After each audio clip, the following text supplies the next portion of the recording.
भाइयों बहनों, जय गुरुदेव, जय माँ आदिशक्ति।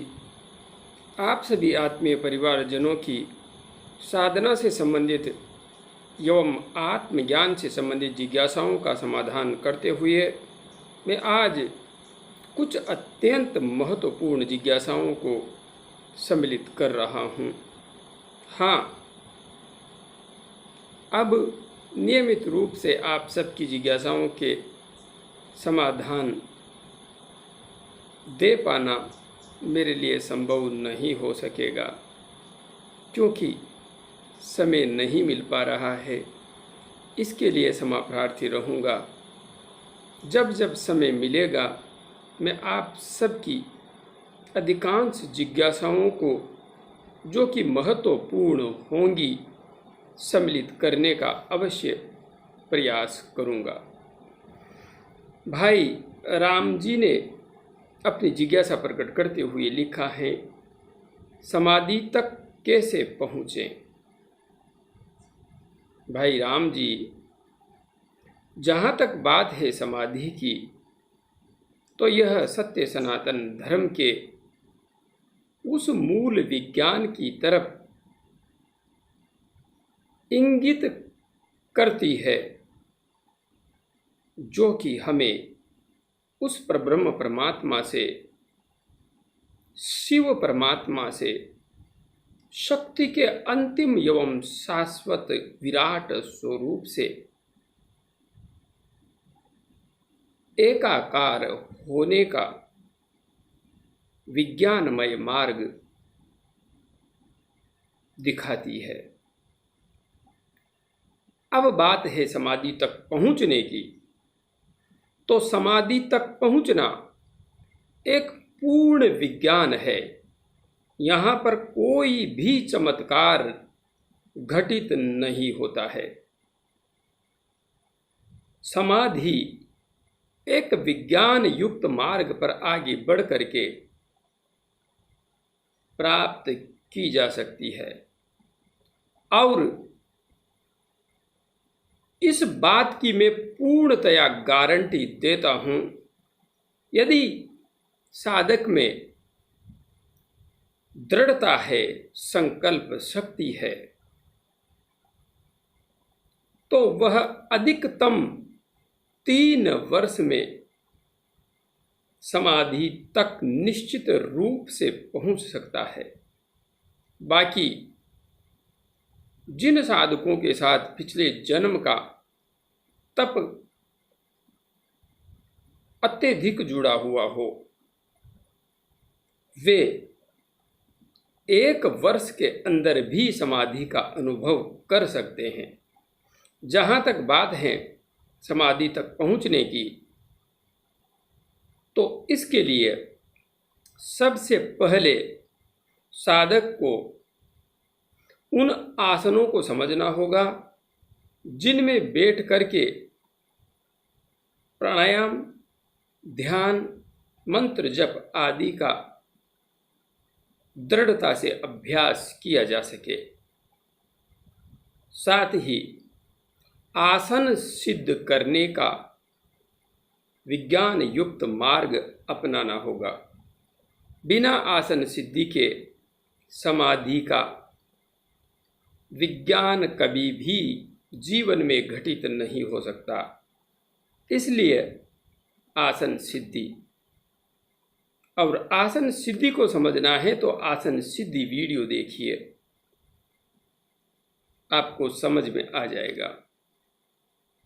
आसन सिद्ध करने के साथ प्राण सिद्धि, प्राणों को संयमित करना सीखना पड़ेगा। सुषुम्ना नाड़ी में प्राण का प्रवाह कैसे करें, यह वीडियो देखिए। प्राण को संयमित करने के बाद में आपको मन को संयमित करना पड़ेगा, और मन को संयमित करने के लिए आज्ञा चक्र का जागरण कैसे करें, इस वीडियो को देखिए।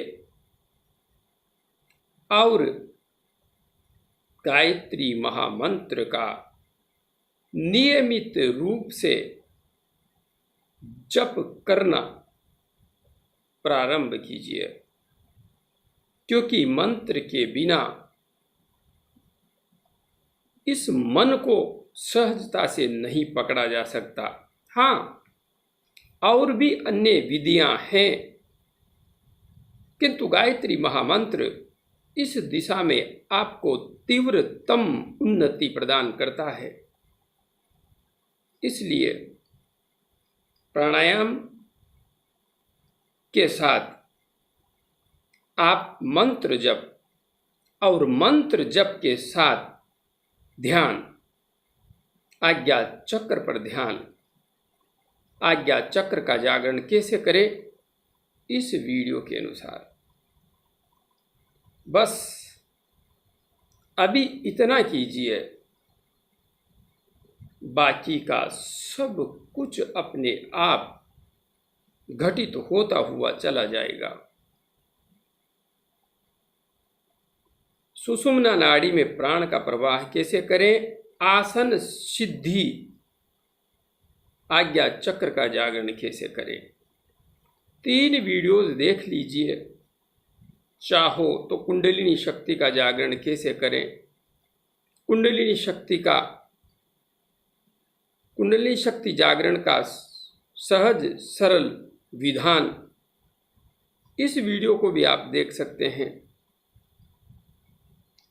सहजता से इन विधियों को समझ लीजिए, आगे बढ़िए। आप स्वयं स्पष्ट रूप से इस मार्ग को समझ जाएंगे और आगे बढ़ जाएंगे। बस मन पकड़ में आया, उसके बाद में सब कुछ अपने आप घटित होता हुआ चला जाएगा। आगे बहन राम कुमारी तिवारी जी ने अपनी महत्वपूर्ण समस्या रखी है, लिख रही हैं, मैं विकलांग लड़की हूँ, मुझे चलने की शक्ति मिले, ऐसा उपाय बताएं प्लीज़, बहुत दुखी हूँ, प्लीज़ बताएं। बहन, आप विकलांग हैं, जहाँ तक बात है हमारे जीवन में विशिष्ट परेशानियां आने की या कोई विशेष बीमारी आने की, तो इनके पीछे बहुत बड़ा प्रारब्ध जुड़ा हुआ रहता है। प्रारब्ध के वशीभूत हमारे जीवन में बड़े बड़े घटनाक्रम घटित होते हैं।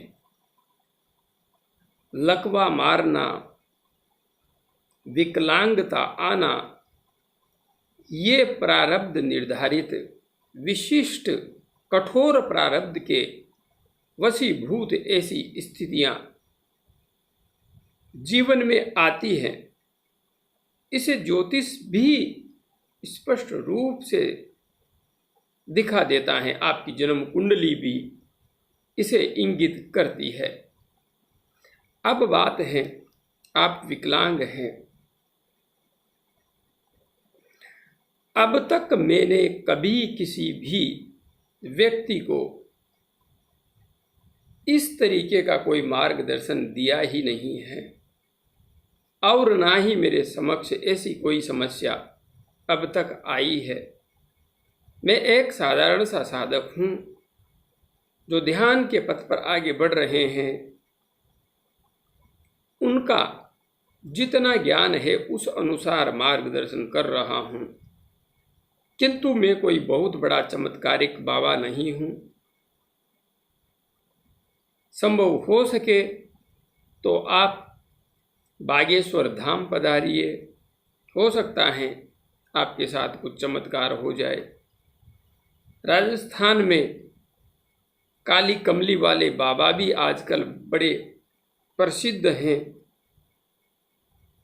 वे विकलांगों को ठीक कर देते हैं चमत्कारिक ढंग से, और ऐसा हो जाता है, संशय नहीं है, क्योंकि किस व्यक्ति ने किस प्रकार की साधना करके किस तरीके की शक्ति अर्जित की है और अपनी साधना की ऊर्जा को उसने कहाँ खपाया है, इससे निर्धारित होता है कि कहाँ पर कितना प्रभाव पड़ता है। मैंने साधना के विज्ञान को समझ करके साधकों को सहजता से आगे बढ़ाने का मार्ग चुना है और वो ही कार्य मैं कर रहा हूँ। इसलिए बहन, क्षमा प्रार्थी हूँ, मैं शायद आपकी कोई मदद नहीं कर पाऊँगा। हाँ, यदि आपके अंतस्थ में विश्वास जाग सके और दृढ़ता से आप 2.5 घंटे का पद्मासन सिद्ध कर लें और 2.5 घंटे तक प्राणायाम करते हुए आसन सिद्धि वीडियो के अनुसार आसन सिद्ध करने का अभ्यास करते हुए गायत्री महामंत्र का जप करें तो निश्चित रूप से मैं दावे से कह सकता हूँ, आपके जीवन में बहुत कुछ शुभ घटित हो जाएगा, बहुत कुछ अच्छा घटित हो जाएगा। आप नवाण मंत्र का जप भी कर सकती हैं, कोई समस्या नहीं है। आप करके देखिए, निश्चित रूप से आपका जीवन बदल जाएगा। बहुत बड़ा परिवर्तन आपके जीवन में निश्चित रूप से आ जाएगा। हाँ, आपकी विकलांगता चली जाएगी, यह गारंटी मैं बिल्कुल भी नहीं दे रहा हूँ, किंतु आपका जीवन निश्चित रूप से पूरी तरह से रूपांतरित हो जाएगा। आपको जो दुख का भाव है वह निश्चित रूप से मिट जाएगा। आपका जीवन आनंदमय हो जाएगा। आगे बढ़िए, इस मार्ग पर आपको निश्चित रूप से अपने जीवन को समझने में सहायता मिलेगी। आगे भाई पीसफुल जी ने अपनी जिज्ञासा प्रकट करते हुए लिखा है, गुरुजी प्रणाम। प्रणाम भाई पीसफुल जी, अगर कोई दूसरा मेरे सिद्ध आसन को छुए तो क्या होगा, प्लीज बताएं। भाई पीसफुल जी, जहां तक बात है सिद्ध आसन की, तो मैंने व्यक्तिगत रूप से अच्छी तरह से अनुसंधान किया है और पाया है कि जिस आसन में हम बैठते हैं, जिस आसन पर हम बैठते हैं, आसन सिद्धि का उससे कोई लेना देना है ही नहीं, बिल्कुल भी नहीं है, 1% भी नहीं है। आप जिस आसन में बैठ रहे हैं वह आसन कभी सिद्ध नहीं होता, और यदि आप ऐसा समझते हैं तो निश्चित रूप से गलत भ्रांति दिमाग में भर दी गई है। कोई कहता है सिद्ध माला, ये माला सिद्ध है, इससे जप करने से ये हो जाएगा, वो हो जाएगा। अरे न जाने क्या क्या पाखंड फैला दिया है। आप जब एक आसन में बैठ करके जप करते हैं, ध्यान करते हैं, प्राणायाम करते हैं और उस आसन में बैठने का विज्ञान समझते हैं, आसन सिद्धि वीडियो पर ही आपने यह कमेंट किया है, शायद इस वीडियो को गहराई से आपने देखा नहीं है।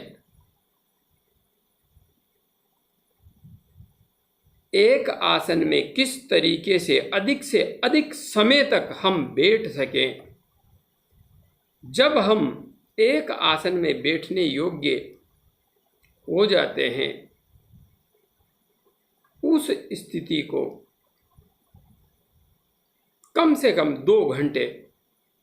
वैसे पूर्ण आसन सिद्धि 3.5 घंटे की मानी जाती है, किंतु मेरे अनुसार 2 घंटे भी यदि कोई साधक एक आसन में बैठ जाता है तो मैं उसे आसन सिद्धि मानता हूँ। तो एक आसन में आप 2 घंटे तक कम से कम बैठ जाते हैं तो आपका आसन सिद्ध हो गया। लेकिन जिस आसन पर आप बैठ रहे हैं, इस आसन सिद्धि से उसका कोई भी लेना देना नहीं है। आप उस आसन के अलावा किसी अन्य आसन पर बैठ करके ध्यान करेंगे तो वहाँ पर भी आप फिर 2 घंटे सहजता से बैठ पाएंगे। ऐसा नहीं है कि उस आसन में बैठेंगे तभी बैठ पाएंगे। इसलिए आसन सिद्ध, आपका सिद्ध आसन है, उसे किसी ने छू लिया तो क्या होगा? कुछ भी नहीं होगा, कुछ भी नहीं। इस तरीके के भ्रम दिमाग से निकाल दीजिए। उसी प्रकार से सिद्ध माला कोई सिद्ध नहीं होती। हाँ, जिस प्रकार का मंत्र है उस प्रकार की माला होनी चाहिए। गायत्री महामंत्र का जप तुलसी की माला से होना चाहिए। नवार्ण मंत्र का जप रक्त चंदन या रुद्राक्ष की माला से होना चाहिए, क्योंकि शब्दों की आवृत्तियां अलग अलग होती हैं और उसी अनुरूप पदार्थ का, उसी अनुरूप माला का प्रयोग करने पर परिणाम सार्थक आता है। बाकी विपरीत पदार्थ या विपरीत माला का प्रयोग करने पर नकारात्मक परिणाम भी निश्चित रूप से आता है। माला को सिद्ध भी आपका जप करेगा। जपते जपते माला का ध्यान नहीं है, फिर भी माला चल रही है। माला को गिन नहीं सकते, माला चल रही है।